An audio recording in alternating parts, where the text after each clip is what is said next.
xukuumadda jamhuuriyadda Soomaaliland ee uu hogaaminayo madaxweyne mudane Cabdiraxmaan Maxamed Cabdilaahi Cirro waxay hadda xilka haysaa muddo ku siman 42 maalmood iyadoo oo weli aanay dhammaystirin magacaabista dhismaha xukuumadda taasi oo la filayo inuu dhawaan madaxweynaha Soomaaliland soo dhammaystiro dhismaha xukuumadda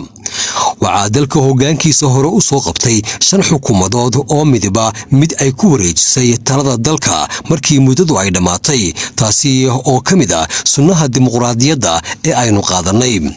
xukuumad kasta marka tartanka doorashooyinka ay ku jirto waxay samaysaa ballanqaadyo kala duwan oo ay kamid yihiin horumarinta arrimaha bulshada kaabayaasha dhaqaalaha kobcinta iyo kor u qaadka wax soo saarka iyo daryeelka shaqaalaha dawladda iyo ciidamada madaxweyne Cabdiraxmaan Maxamed Cabdilaahi Cabdiraxmaan Cirro waxa uu ololayaashii doorashada uu ballanqaadiyo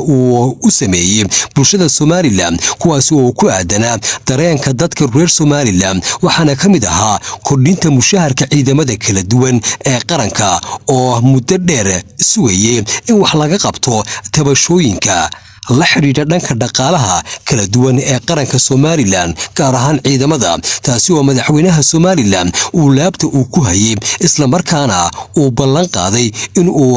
kordhin doono mushaharka marka la doorto maanta oo madaxweynaha xusbigiisu talada wadanka ay qabteen oo ay ku guuleysteen isla markaana ay hayaan muddo kooban xukunka waxay guntiga u geejisteen sidii ay u kordhin lahaayeen mushaharka ciidamada kala duwan ee qaranka Soomaaliland inkastoo ay jiraan duruufo dhaqaale oo adagi haddana xukuumaddu iyadoo tixgelinaysa dhaqaale yarida haysata ciidamada waxa qaranku uu si geesinimo leh ugu dhawaaqay durba kordhinta mushaharooyinka ciidamada laga bilaabo bishan aynu ku guda jirno ee koowaad ee January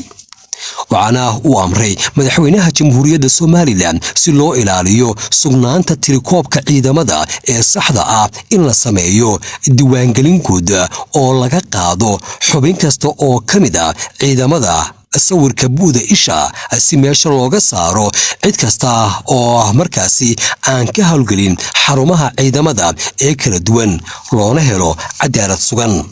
waxaana tallaabadaasi uu u qaaday madaxweynaha jamhuuriyadda Soomaaliland lagu tilmaami karaa mid hore loo qaaday oo geesinimo leh isla markaana mudan in shacabku bogaadiyo sidoo kale qof kaste oo cashuur bixiye ah ama se ay ku baaqatay cashuuri waxa looga baahan yahay in uu si hagar la'aan u bixiyo isla markaana uu dhiirigeliyo tallaabooyinka horumarka leh ee madaxweynaha jamhuuriyadda Soomaaliland uu ku dhaqaaqay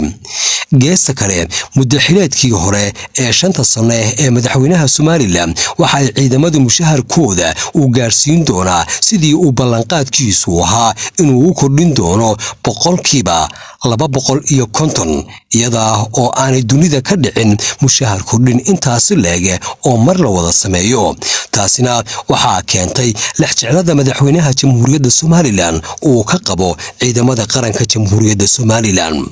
وقالنكي عبد الله آدم عمر ويب